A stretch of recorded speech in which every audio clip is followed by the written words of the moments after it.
Good evening and welcome to the Adam Smith Institute. My name is Matt Kilcoyne. Unfortunately, I'm not Matthew Lesh, but as he's had to go away unexpectedly, but you are very welcome to join me this evening and three rather distinguished guests. I'm joined tonight by Michael R. Strain, who is the Arthur F. Burns Scholar in Political Economy and the Director of Economic Policy Studies at the American Enterprise Institute in Washington, D.C. Also joining me is Oliver Wiseman, the US editor of The Critic. And I'm also joined by Vivek Ramaswamy, who is an author and entrepreneur and the founder and CEO of Revon Sciences, which is the largest biotech IPO, or which had the largest biotech IPO ever in US history when it went public in 2015. He's also the author of the forthcoming book, Wokenomics, Inside Corporate America's Social Justice Scam. Now, over the past decade or so, we've seen society move away from promotion of shareholder capitalism to discussions around what stakeholder capitalism can be. And journalists, academics, and even some business leaders are demanding that companies stop focusing so much on delivering profit as its primary goal, and more on creating value in a very amorphous term for their stakeholders, including customers, employees, suppliers, and more broadly, community and the world at large and the environment. This is, they argue, a necessary corrective to Milton Friedman's style shareholder supremacy that they say has led to short-termism, a lack of investment in innovation skills and communities, and that many companies have started to take very express political statements and political positions on things like racial justice and refugee rights, things that we've seen very much so in recent months in the Black Lives Matter movement or Extinction Rebellion, and also with immigration and post-Brexit here in the UK. The focus on stakeholders, on the other hand, some would argue, risks empowering unaccountable managers, shirking from legal responsibilities to their shareholders, and undermining broader faith in the free market system. To discuss this, we're going to spend an hour now going through some of the broader points and potential discussion points that I think maybe are missed in some of the media role, and also in just some of the sort of positions that are taken by large companies and their management, and more generally in their marketing teams. And I think that like a bit of a broader discussion about this can start to be had here, but will need to be had by you in the companies in which you work for or which you have stakes in. So to get us kicked off, I'm going to go straight over to Michael Strain, who's going to tell us about how the American system is working, and how the global and how every sort of the West more generally is looking at shareholder versus stakeholder capitalism. Over to you, Michael. Well, thank you, and thanks everybody for tuning in. It's a pleasure to be here. I was actually joining you in London, but of course that's not really in the cards right now. I'll just very briefly, make the basic case for shareholder capitalism, for the understanding of management practices to maximize shareholder value, as distinct from stakeholder capitalism, which understands a manager's responsibility as being in part to shareholders, but also to other constituencies. The basic case is simple, and the crux of it is that a corporate executive, that a manager, is an employee of the owners of the business, and that executive has a responsibility to his employers to do what they want him to do. And typically that's going to be running a business to make as much money as possible. A CEO is not a king. A CEO is not the owner of the company. The CEO works for the shareholders, and the CEO has been hired by the shareholders to make money. And so really the underlying issue here seems to me to be an issue of private property. Who does the company belong to? Who gets to decide what the company should be doing? There are other reasons, I think, to support shareholder capitalism.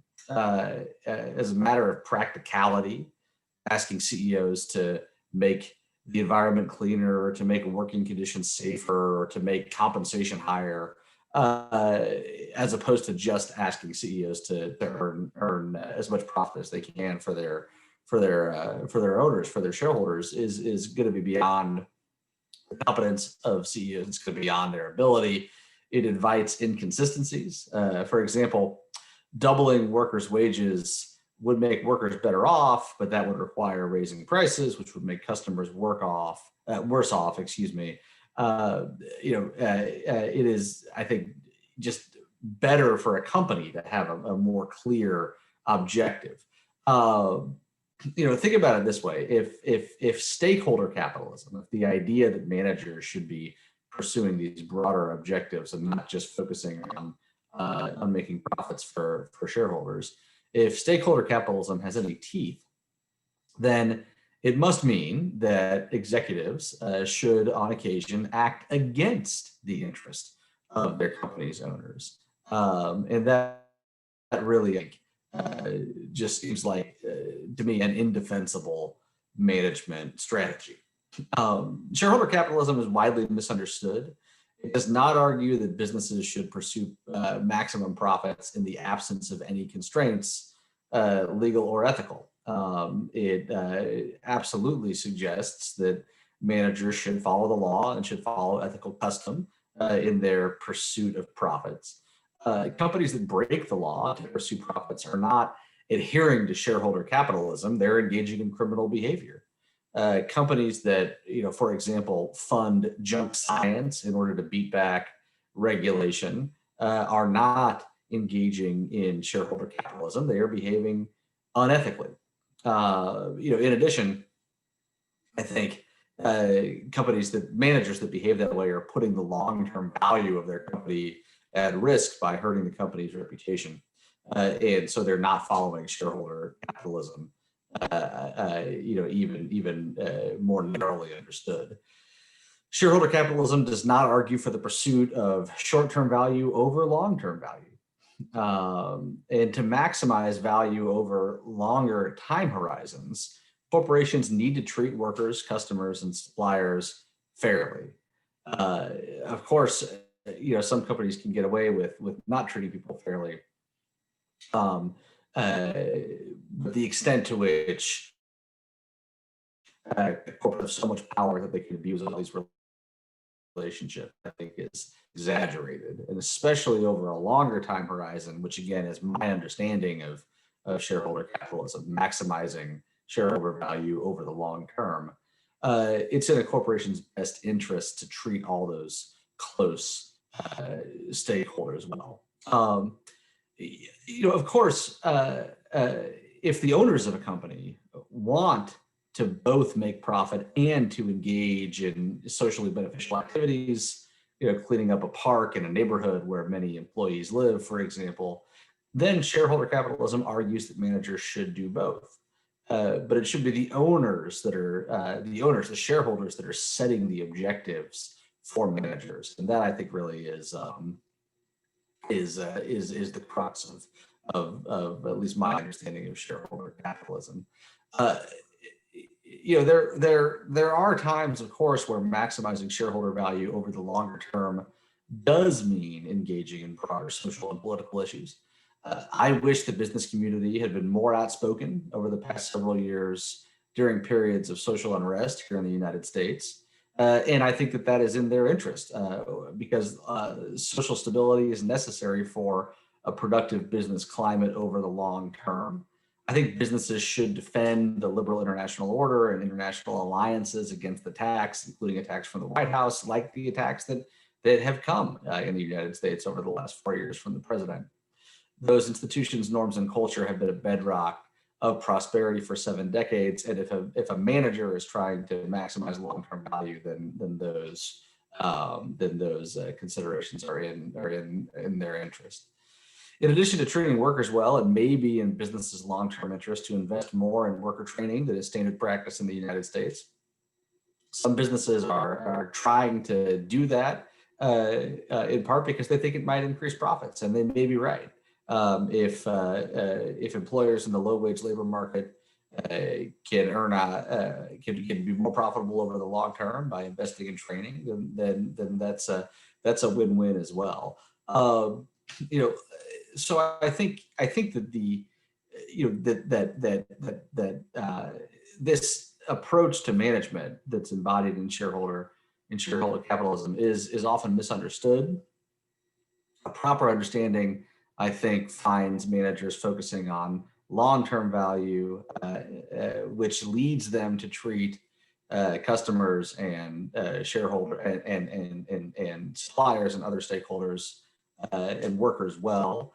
But if you think that shareholder capitalism is the wrong model, then that means that you are arguing that there should be times when the managers and executives of a company act against the interest of the owners of that company.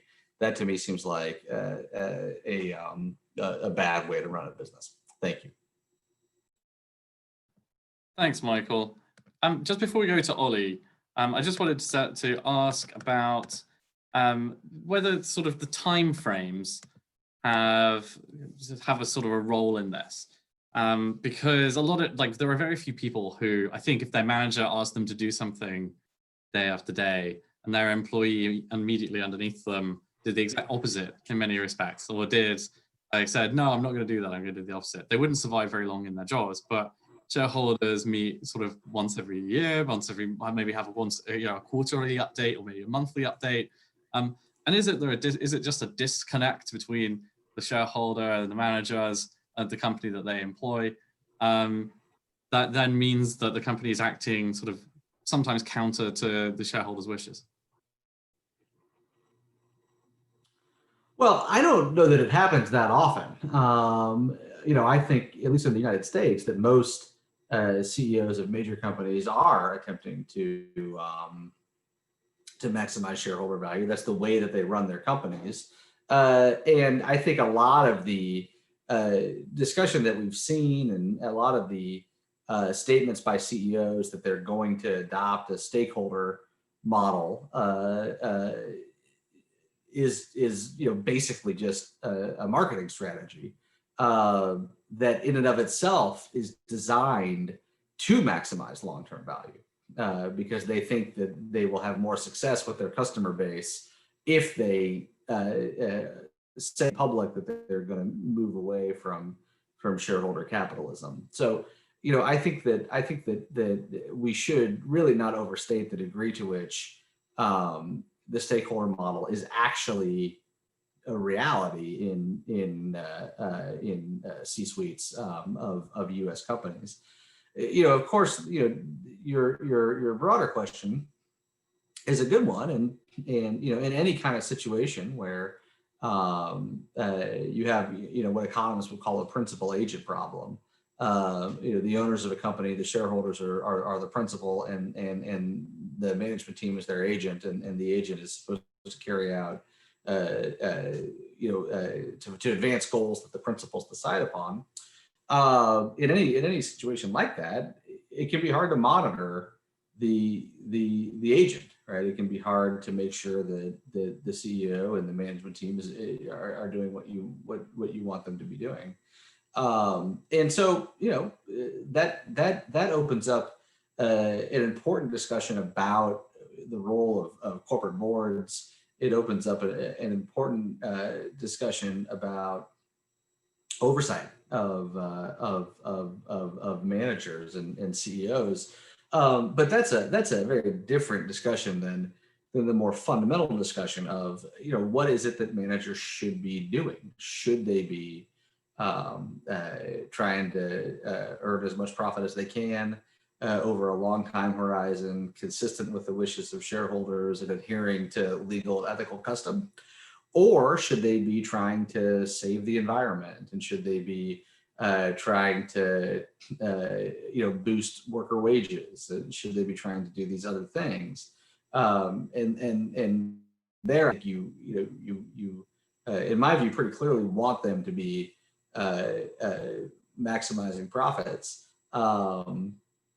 And I think that's also what's happening. And the fact that you're seeing some corporations move away from that commitment to maximizing profits rhetorically, I think it's just evidence that actually is what they're doing. Thanks, good. Just a quick reminder to everybody who's listening that we have a Q&A little box at the bottom. As with all Zoom calls, I'm pretty sure you're au fait with that technology now. If you want to ask us anything, put them in there, and we'll be coming to those after everyone's spoken. Oliver, it's in terms of sort of the principal agent problem and also oversight, the media here, I think has some things to answer, right? What is it that it's asking businesses to do? Is it acting as an impartial observer, or is it acting as an agent in itself? And how do you see shareholder capitalism in the media more generally? Is it seen as a good? Is it seen as an evil? And how do we change some of the reporting around it? Oh, you're muted. Can you hear me now? We can hear you.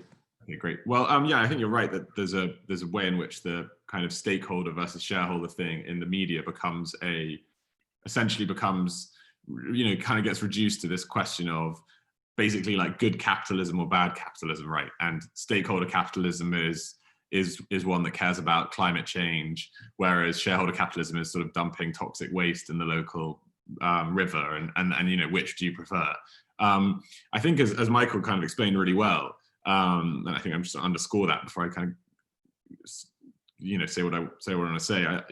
The actual definition, if you go back to sort of Milton Friedman's original famous essay on shareholder capitalism, it's a very expansive definition of acting in the interests of owners in line with not just the law of the law of the land, but also the ethical customs of the country in which you're operating.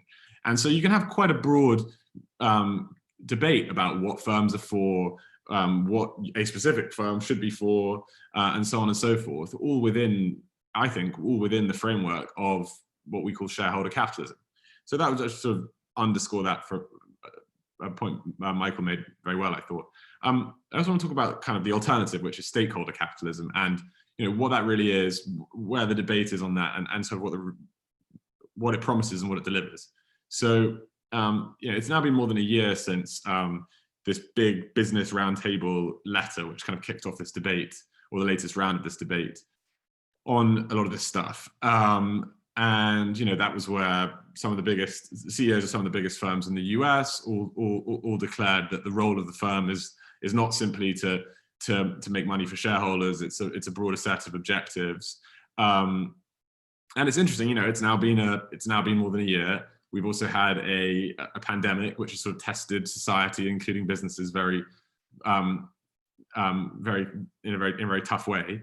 And actually, there's been some academic work, which is quite interesting. I thought I'd bring up, which is by a guy called Tyler Wright at the Wharton School, and he basically looked at all of the firms who signed the business roundtable letter, compared them to similar firms, and looked at what they did during the pandemic. And he actually found that on a series of indicators, they were sort of more quote unquote ruthless and less kind of socially responsible than the ones who hadn't signed the letter. So they were 20% more likely to announce layoffs.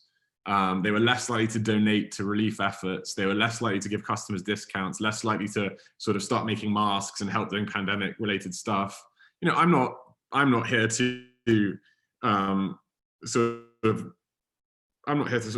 they're perfectly entitled to react to the pandemic however they like, but the point is that there's a sort of very empty promise of this very slick PR move in which you say your company exists to save the planet, and then you don't actually change your behavior.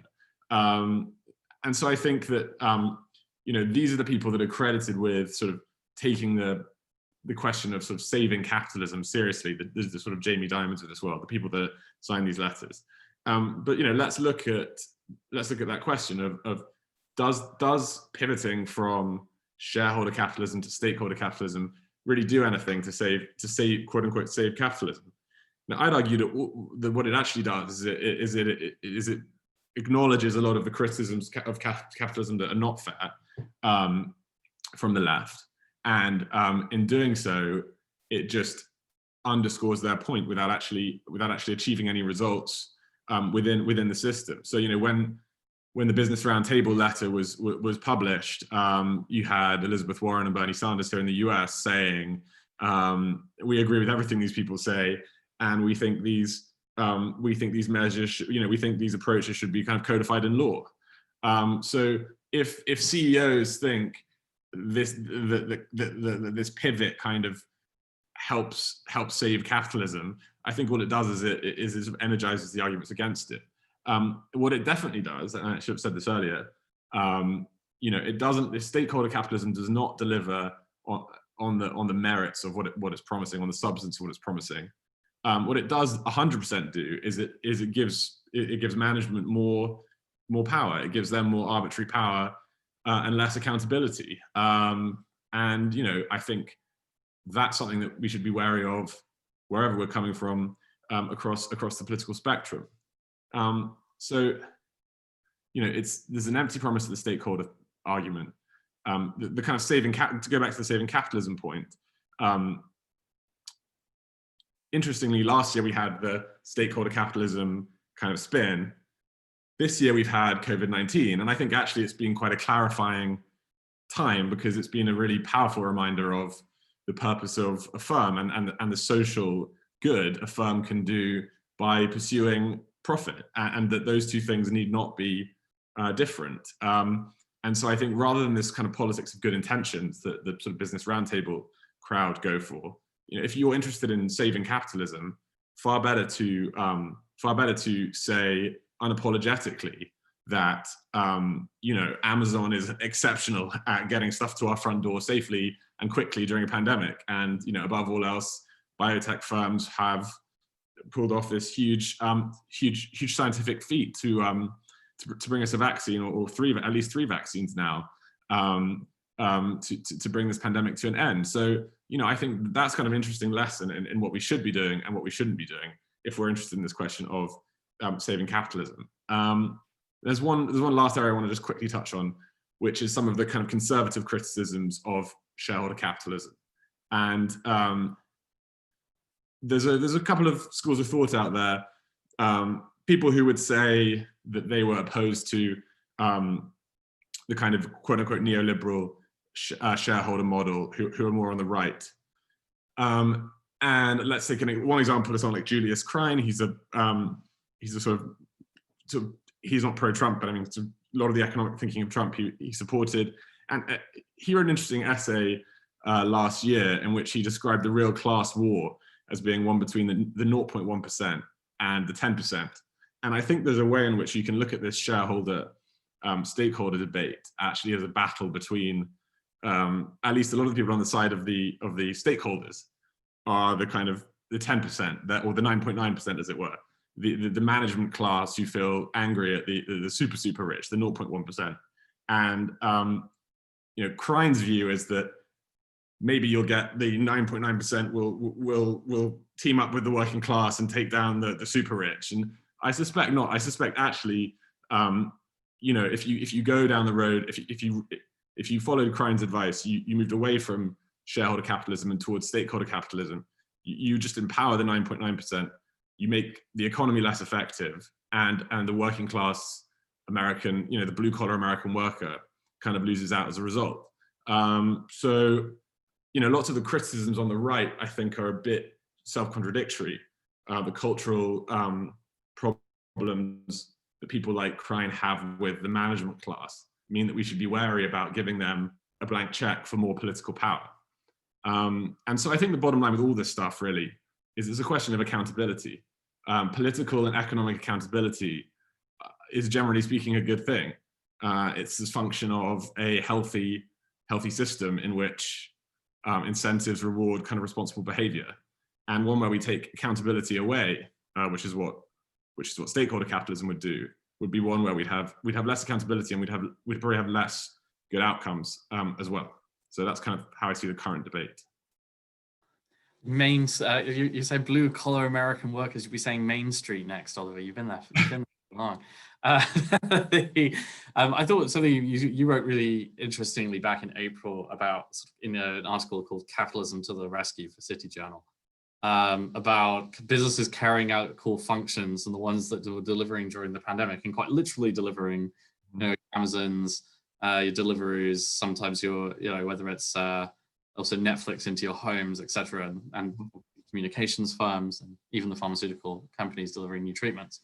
And I think a lot of what I at least sometimes see is CEOs quite often only end up in the media either when they're trying to defend themselves political pressure, or they are effectively apologizing for the good that they produce. And do you reckon there's a little bit of lost faith in what people actually produce and why they produce it? And maybe even as well, maybe there's just a little bit too much silence from those people who are, busy doing the work of actually producing the thing in the first place. And if it's successful, they don't need to go out there and sell it in the media as well. Yeah, I guess this debate probably suffers from, I imagine the CEOs that are really focused on delivering really good products are probably spending less time signing letters and going for lunch with Jamie Dimon and going to Davos, right? And so in a way, one of the disadvantages kind of the shareholder side have in all of this is that the people that agree with us are kind of busy doing more important stuff. So I certainly think that's a part of the problem too. Bro. And Vivek, as I'll head over to you now.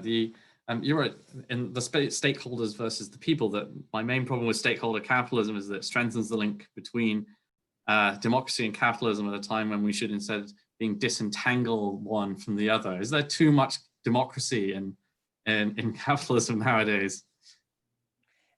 Well, look, I've enjoyed the discussion so far. I'm going to take the conversation in a bit of a different direction and welcome the dialogue to follow. My case for the primacy of shareholder capitalism is actually not about protecting shareholders at all. I actually do find a lot of those arguments compelling. I share conviction in many of them. I share conviction in the primary case made by Milton Friedman, which was in part summarized by Michael in his opening comments. So I agree with all of that. But to me, the thing that really bothers me about the rise of stakeholder capitalism isn't that it actually jeopardizes corporate shareholders. It's that it jeopardizes the integrity of, and I'm speaking from an American perspective, of American democracy. And I do think that there's a distinctly American point about this, which I'll come back to in the end. And that could be a separate dimension to the conversation, given that we have more of a transatlantic audience on the call today. So my main reason for opposing stakeholder capitalism is, in summary, protecting the integrity of American democracy. And I'll tell you what I mean, and that this new philosophy, effectively demands that that the people who run companies, that companies and their leaders, play the fundamental role in determining what our society's core values are. But in order for a company leader, like myself, I run a company, in order for a CEO to determine what those interests ought to be, they have to determine what interests to prioritize over other interests. If it's not about shareholder interests, but about stakeholder interests, the question is which stakeholder interests to actually prioritize. That's not a business judgment. That's a normative judgment. That's a moral judgment. And speaking not just as a CEO, but as a citizen in a democracy, I personally don't want our capitalist class actually playing any larger of a role than they already do in determining our political values, our cultural values, and our social values. And especially in a democracy, I think that those questions ought to be answered by the citizenry, by the people at large, publicly through debate, privately at the ballot box, where every person's vote is weighted equally, unadjusted by the number of dollars that they control. This reminds me of a story that I sometimes tell of what it was like visiting temples in India as a kid. We used to go to the temples in India. My dad used to be very keen on reminding us what it was, where he came from, and keeping us tied to the culture that he grew up in. We would make these pilgrimages to these Hindu temples. And, we would take a bus. It was really uncomfortable, 60 people on the bus. Once you get there, there would be a long wait, often in 100-degree heat. You'd have to wait for 3, 4, 5, 6 hours, sometimes longer, to finally get your turn at the front of the temple to sort of get your blessing. That was what it was like in the 1990s. When we go today, things have changed a little bit. We take a private car rather than a bus. And when we get to the temple, we don't anymore wait in those really long lines, because the most advanced of these temples have set up a system where you buy a ticket. And if you make a donation to the temple, you get a different tier of ticket. And if you get the highest tier of ticket, you get to skip the line altogether, go to the very front, and do a ritual and get your special blessing right at the very front of the temple. To me, that's supposed, the fast pass system is what you're supposed to have in Disney World, not at a holy site. That's as it pertains to religion. But I bring that up because to me, this idea of stakeholder capitalism is that same model as applied to American democracy, where the poor devotees that happen to wait in the line for 6, 7, 8, 9 hours versus the people who cut to the front of the line. That's effectively what's happening, where the poor chumps that wait at the ballot box in America every November, waiting to cast their vote, are really sidestepped by the people who fly to Davos that are effectively the front of the line in determining what our society's mores and what our society's morals ought to be. I'm interested in a business leader's judgment on whether to build a research facility or whether to build a manufacturing plant. I'm interested in a portfolio manager's assessment of what stock I should buy in the market. They have standing to answer those questions. And those are the questions we should want them to answer. But I don't think that those same business leaders ought to have any more standing than any other ordinary citizen to determine what our society's core values ought to be. I lead a biotech company. I have personal beliefs on a lot of questions relating to drug development. I also have personal beliefs on a lot of matters that don't relate to drug development. An example that I referenced in that same piece that you mentioned is that I'm vegetarian. I believe it's wrong to kill sentient animals for culinary pleasure. It's a deeply held personal conviction. At the same time, I don't ban our employees at the company from eating meat. We do offer meat-free options, just as we offer nut-free options and gluten-free options, because that addresses the needs of many of our employees and makes our employees happier. But I don't have moral standing to legislate my own personal moral convictions, at least by using our corporate platform to do it. That's distinct from my using my personal voice as a citizen to share my perspectives on the way people ought to live, to share my perspectives on what kinds of policies we ought to implement to help people live in the right way. But if the integrity of democracy means anything, it is a system in which each of our votes are weighted equally. And the mechanism for aggregating those votes in a democracy is really simple. It is one person, one vote. And especially in the American system above all, it's one person, one vote. The way we aggregate opinions in the market is very different, and appropriately so. It's not one person, one vote. It's $1, one vote. Right? So the way that we design the products that we buy, the laptop that I'm speaking to you from here, the design of that laptop is designed by a certain voting mechanism. It's not that it's not a vote of everyone who ever wanted to buy a laptop counting their voice equally. It's the consumers speaking at large, where the people who have more money are willing to spend more money ultimately do have a greater vote in what the design of this laptop is, the way the monitor looks, the way the keyboard is structured, the way the sound system works. Those are product attributes determined by the aggregation of votes according to a market mechanism that weights our votes according to a $1, one vote principle. And I'm okay with that. I'm even okay with the way we elect our corporate directors adhering to that $1, one vote principle. Let's say that we're all shareholders of Apple on this call. Maybe we are, maybe we aren't. Suppose we are. We don't get an equal vote in determining who's on the board of directors of Apple. We get a vote based on the number of shares that we hold, which goes back to the $1, one vote principle. I'm okay with that too, because I think that's how capitalism works. But while I'm okay with that as the mechanism for aggregating our votes in determining the architecture of our products, the architecture of the services that we buy in the marketplace, I'm not okay with that being the mechanism by which we aggregate our opinions around our moral architecture as a people. And I think if democracy means anything, it means aggregating those votes in a way that respects the one person, one vote principle, which is very different from adjusting the number of votes that you get by the number of dollars that you control in the marketplace. Now, Ali made an interesting point, which is that many of these companies are engaging in performative behavior. And I think that there's something to that. One of the things I say is the great trick, magic trick, I call it, of 21st century capitalism is pretending like you care about something other than the pursuit of profits, precisely to make more profits. This is the equivalent of the magic act that many in Silicon Valley, many in the biopharma industry, many on Wall Street have managed to consummate, especially following the 2008 financial crisis, which I think was a real catalyst for changing the public's expectations of what they wanted out of our capitalist class. And woke culture offered a convenient bailout, if we're to use that term in a different sense, for Occupy Wall Street, which otherwise was literally occupying Wall Street. And this is a great way of really changing the narrative around corporate power, where on the Occupy Wall Street narrative, corporate power was the source of evil. The birth of woke culture right around the same time really saved the day for America's corporate class, which was able to seize onto woke values and present themselves, rather than being the source of evil, could actually be the source of deliverance from the real evil, which was something like straight white men and climate change. So this was a nice way for corporate America to defend itself from the otherwise demands on restructuring capitalism itself, and offered a convenient way of engaging in what I call crony capitalism 2.0.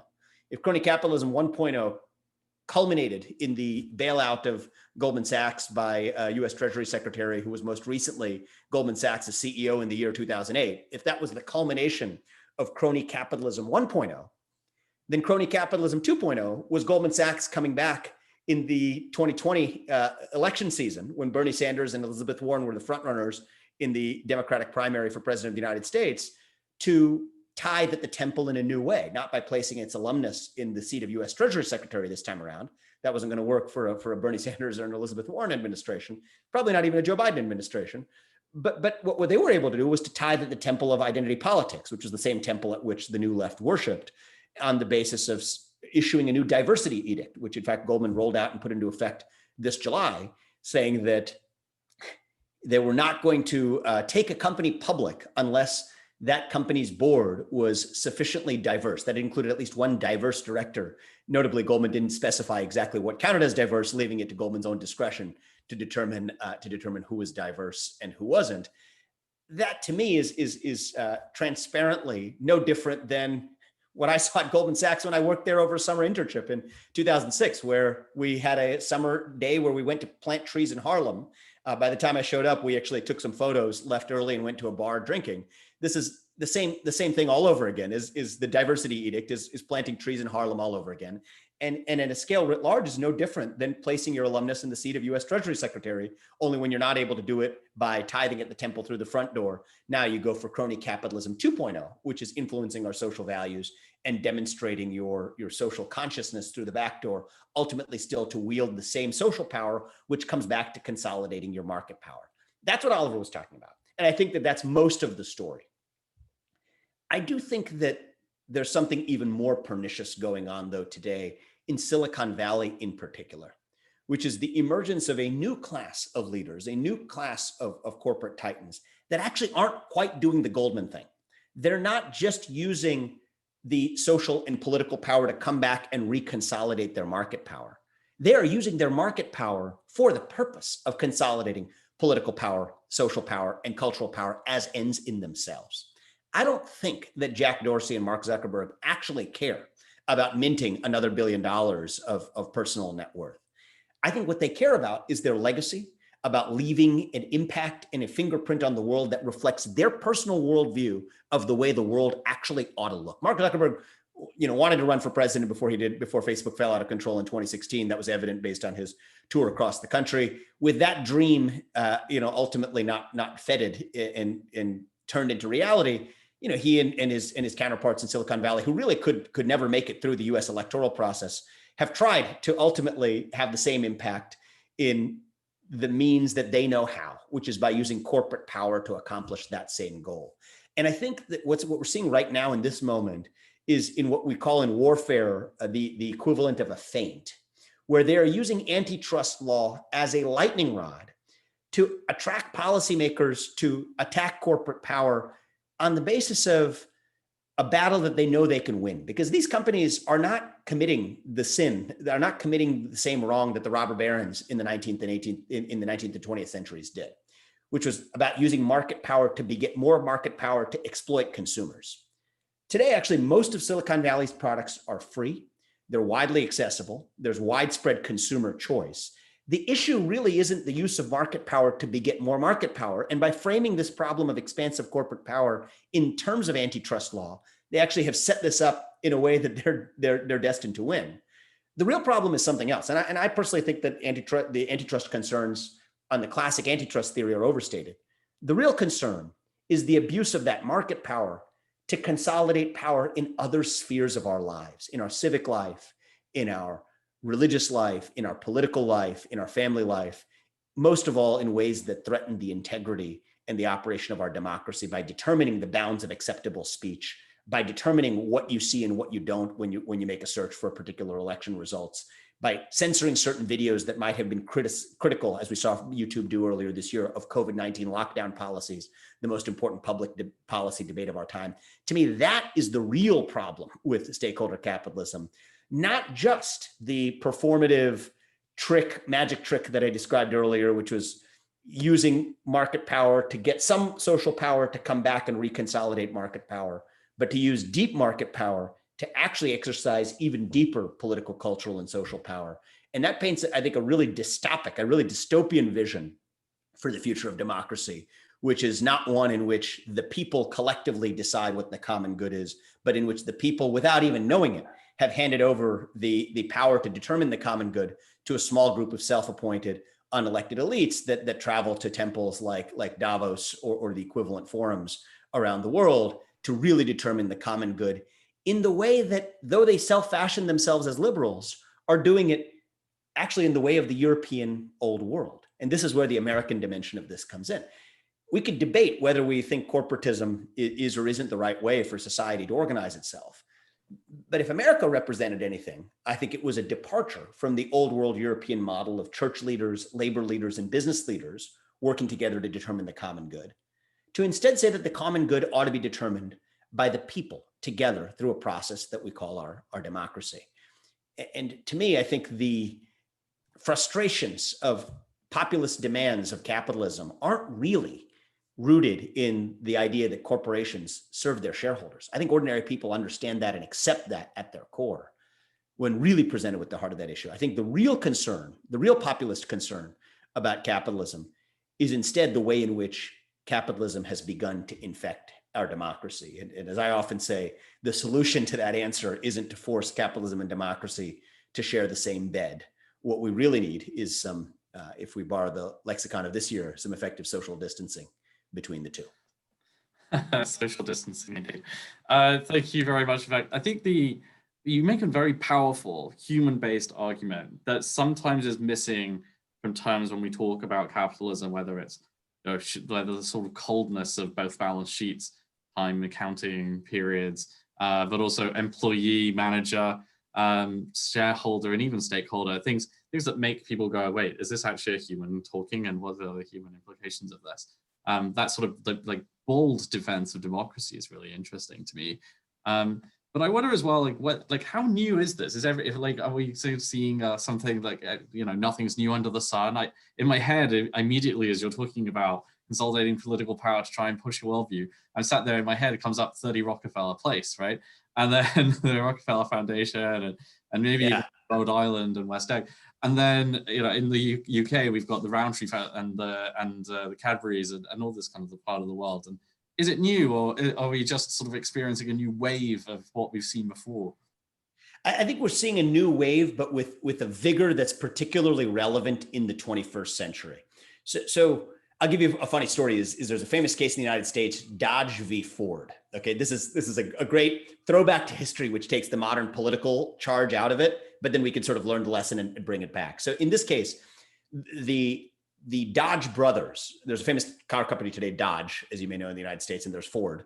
Well, Dodge was founded by the Dodge brothers. The Dodge brothers owned 10% of Ford. Okay, they were shareholders of Ford. Henry Ford in 1916 made a declaration that said that he was going to now change the purpose of the company to work for humanity. He was going to ramp up production to bring down the price of the car for the average consumer. He was going to pay his workforce more than he had electively, way above what the market clearing price for his labor would have been, instead of taking a capital surplus and paying a dividend to the shareholders. So the Dodge brothers sued him on account of a fiduciary duty theory, saying that they had a fiduciary duty to the Dodge brothers as a shareholder. Okay, that's what happened on the face of it. Now let's go to the subtext of what was actually happening from both sides. The Dodge brothers had a moment in their corporate history where their profitability was vulnerable. Henry Ford, though the Dodge brothers owned the company, their actual main asset was their ownership of the competing company, Dodge.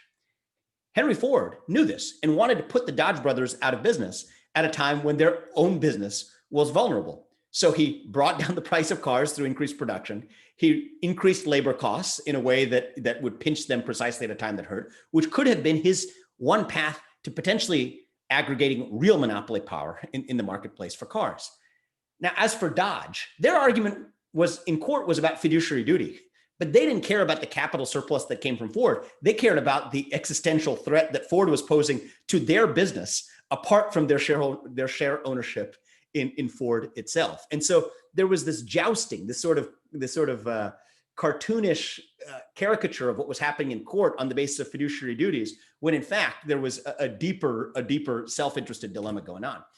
Now there's a final rub to the story where Ford's lawyers advised him and said that, look, all you have to do is go in court and testify that this is for the long run pursuit of shareholder profit, not short run. It can be long run. You don't need to say what time horizon is. Just say the magic words that is for maximizing profit over the long run, and you'll be off the hook. But Ford had so committed himself publicly to the narrative that he was doing this for America that he actually couldn't swallow his pride to be able to testify utter those magic words in court.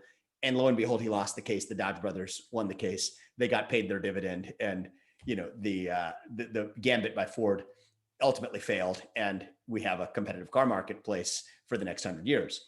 It reminded me of what we saw from Jeff Bezos last year, for after decades of apparently caring less than a little about his workers, issued a challenge via Twitter to Walmart to voluntarily raise the minimum wage they paid their workers to $15 an hour, right at a time where he felt that he had a competitive advantage over Walmart, right? He's the Henry Ford of his time. So to answer your question, Matt, history does repeat itself. I think that this is in some sense not new. It's been going on since Dodge v. Ford, and let's just say Jeff Bezos versus the Walton brothers is just the modern version of that. I do think, though, that the problem has become more acute in recent years in ways that liberals actually recognize well. So take the debate around Citizens United. Okay, Citizens United, for those of you who aren't aware, is the case in the United States that said corporations are permitted to make electoral contributions in an election cycle. In the United States, if you're on the left, a litmus test for whether you're a true progressive is whether or not you oppose Citizens United. Al Gore, one-time presidential candidate in the United States, wanted to repeal Citizens United via a constitutional amendment. Okay. Al Gore is, interestingly, one of the leading proponents of the ESG movement underlying stakeholder capitalism. He actually takes credit for inventing the modern notion of stakeholder capitalism in the 21st century. To me, that's ironic, because Citizens United, stakeholder capitalism is effectively Citizens United on steroids. Citizens United permits companies to influence elections through the front door. Stakeholder capitalism effectively demands that corporations influence our democracy through the back door. And so I think that both sides have recognized this notion of corporate power in the 21st century is far greater than even what the robber barons ever imagined. The robber barons cared about making more profit on their bottom line, and only that.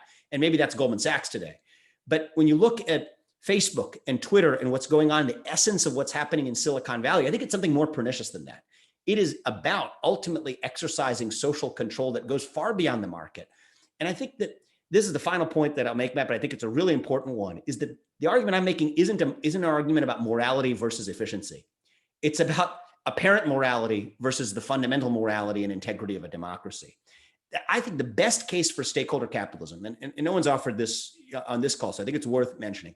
I think the most powerful case for stakeholder capitalism is this. At the birth of the corporation, we as a society endowed the corporate shareholders with a great gift, the gift of limited liability. That we said, you get a gift that no ordinary participant in society gets, which is that for the actions of the corporation, a shareholder is not personally liable. Without that, I think a lot of economists have thought, Schumpeter included, have pointed out that the Industrial Revolution couldn't have happened without limited shareholder liability. And the case for stakeholder capitalism is okay. In return for that great gift, there's an implicit social contract that goes the other way. Just take some societal interests into account, will you, when you make those decisions, because society has done plenty for you, corporate shareholders. The way I view it is in reverse. Milton Friedman effectively rejected the idea that there was a social contract. Most contemporary disciples of Milton Friedman ignore that possibility because it's an uncomfortable notion and it's not really convenient for their argument. I actually think they're wrong. I think that there was a social contract. I think that the progressive case for stakeholder capitalism is correct in identifying that there was a social contract. They're just wrong in identifying what the social contract actually was. And to me, the social contract wasn't implicit. It was explicit. The mandate to maximize shareholder value was the quid in return for the quo of limited shareholder liability. The mandate to maximize shareholder value was actually a limitation on the use of corporate power to limit it to the sphere of the market itself. That we as a society recognized that this benefit of limited liability was going to create a Frankensteinian monster with power so great that it risked infecting our civic institutions, that we told corporations in that same fell swoop that you better darn well stay limited in your scope to the market, or we're going to see the birth of the Dutch East India Company all over again. And I think that's a narrative, a subversive narrative, but I think the correct narrative for the history underlying this issue. I think as one of the heirs to Friedman, I'm definitely going to get Michael to come back and explain on what his position on that is. He can just unmute and stick his video back on. Mega. Hey, Michael. Say again. You cut out on my internet for a minute. What do you want me to press? That the limited liability isn't like, firstly, it's like as I said, it's ignored by Friedmanites, but also that it's actually it actually is a limit on what companies should be involved in. That the limited liability creates the sphere in which like companies should be have an influence on, and creates the barrier to which it shouldn't have an influence on. I think that's a reasonable summary. Yeah, and Michael and I've talked about this before, but it's the point about there's the grand bargain at the start of the corporation was in return for this great gift of limited liability that you corporate shareholders get. Okay, you corporations better stay in your lane because otherwise you're abusing the power that society gave you, much like nonprofits get tax benefits, but they have to focus on not-for-profit activities and can't veer into for-profit activities. It's the sort of the same principle in reverse. What do you think about that? Well, look, I mean, I think it is a recognition that a corporation is a particular type of social institution, and that institution needs certain protections to thrive. But I absolutely think that it kind of implicitly suggests that businesses should also stay in their lane, and kind of I mean, you can't have a situation where there are certain privileges granted to a particular social institution that take into account its particular character, but there are no other strings attached to that. You can't kind of have your cake and eat it too. I think Vivek is right to raise other types of institutions, nonprofits, churches, things of this nature. They're all treated differently by the law, but they all receive benefits and have restrictions, and I think that's a good way to think about it. And how detached are we from the companies that are owned, right? When we say who owns what, a lot of companies are owned by institutional investors, they're owned by pension funds on our behalf. Do many people even realize that they are themselves shareholders in the companies that they're in, Ollie? Well, I think I'm not sure I'm the best person on the panel for the nuts and bolts, but I think certainly if you wanted if you wanted to ask a slightly different question about how to make shareholder capitalism work more effectively, one of the things you would be looking into would be how the sort of plumbing of how to reinforce and recreate that link between the actual owners of the company and management. So we have that kind of accountability that I was saying I thought was so important. I also just want to, if I can, while I'm on, just on some of the stuff Vivek was saying, as I said, there's an external PR thing going on with a lot of the shareholder capitalism stuff, but there is also, I think it's worth pointing out in terms of how a lot of the kind of wokeness functions in terms of why is it that America's biggest firms are basically on social issues to the left of the Democratic Party's president-elect. And the answer is not because that's what customers want. Functionally, the answer is because that's what the employees of that company, sort of from who go in at the management level and up all believe in, and that there would be a sort of quasi mutiny if they didn't do that. And so I just think in terms of understanding the dynamics of why some companies are taking positions on some of the issues specifically this year, I think it's important to acknowledge that as far as I can see, that's kind of the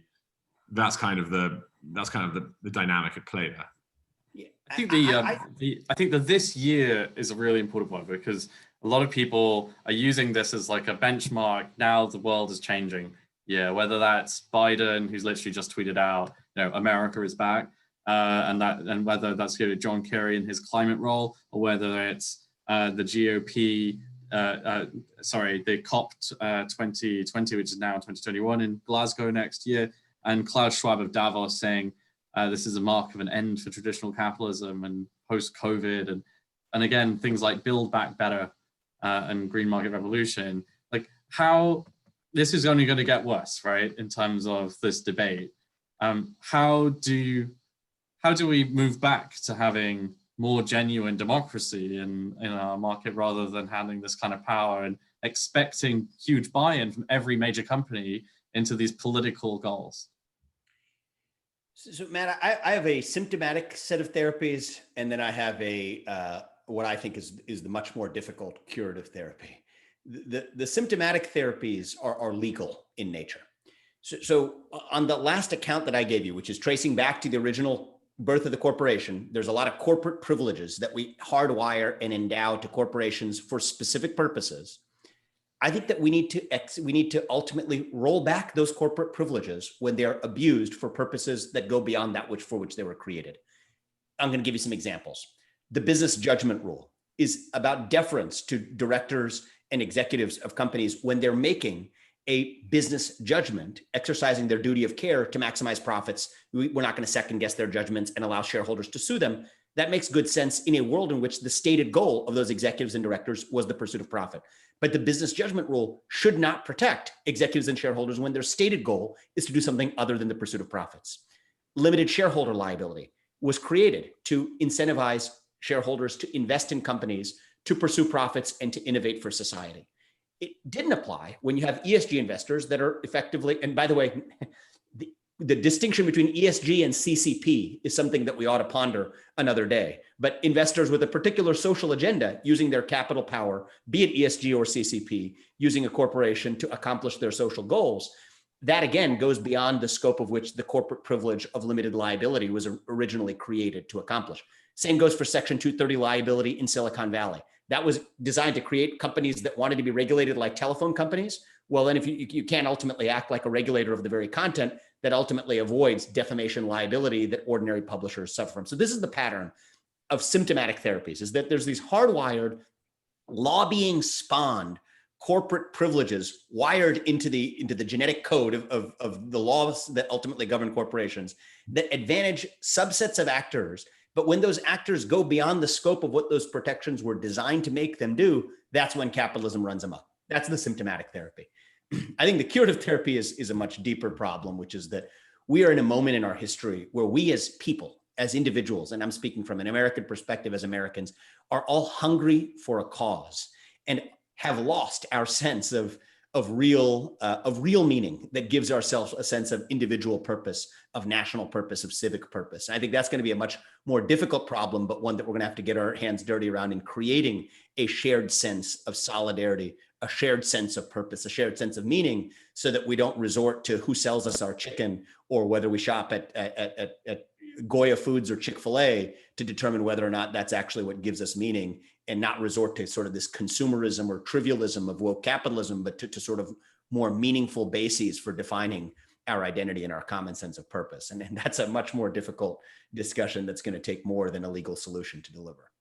Fair enough. And as we're running over time, and I have to think of my shareholders, and I'm going to give the last question to my boss, Eamon Butler, but to Michael, because it's one of those things that comes up again and again, is that actually isn't the market self-corrective here, both in terms of people who buy products or sell products, but also in terms of the share price. We put a lot of pressure, like a lot of belief in the idea of market value and prices. Shouldn't the stock price show if the market prefers stakeholder or shareholder focused companies? Well, sure, and look, I think companies that there's a lot of evidence that companies maximize long-term value, and that's how they make decisions. And I don't think that there's much of any evidence to suggest that that's changing in any sort of systematic or wholesale way.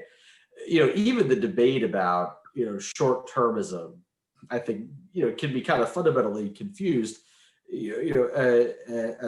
Today's stock price is a measure of long-term value, and so if companies are explicitly focused on maximizing stock prices over the short term, they're inherently maximizing some measure of share price over the longer term. So yes, I think we can rely on markets in this situation, and I think the evidence really does suggest that this is how companies behave. The basic economic logic is that they have to behave in this way, because if they don't, then they'll go out of business and they won't be around to observe anymore. I think that question kind of relates subtly, Matt, to the question that you previously asked, which is, is this going to get worse? I think this is largely a marketing strategy, that companies that are issuing these kind of grand declarations, I think, are doing that in an attempt to maximize longer term value. They think that doing that will help them to maximize longer term value. And, a lot of them are going around Washington, D.C., quietly telling people that, of course they're going to continue to maximize shareholder value. I would expect that that a lot of the kind of noise that's made about this issue actually is going to recede over the next few years and not get worse. And to address Oliver's point that in a few companies this is really bubbling up from the employees, I think that's right. I think that's also going to be less of an issue than it has been. I think a lot of this has been a reaction to President Trump. And President Trump is not going to be president anymore in about 2 months, and so I think a lot of this will just kind of naturally calm down. Fair enough. I want to thank you all very much for joining me, and for your attendees as well. Thank you so much for joining us this evening. It was a fascinating discussion. I'm sure it's going to be one that's coming up again and again. We actually have a paper out on this at the beginning of next year, written by Matthew Lesh, in which I'm sure he will expand on some of the details and also very much looking forward to your book as well, Vivek, on this. It'll be a great read. When is it out? It's slated to come out next summer. Wokenomics Inside Corporate America Social Justice Scam is the title, but we should do something in conjunction with it. I'll be in touch. Looking forward to it. Thank you once again. I hope you all have a lovely day, a lovely evening, and good morning, good afternoon, good night. Thank you.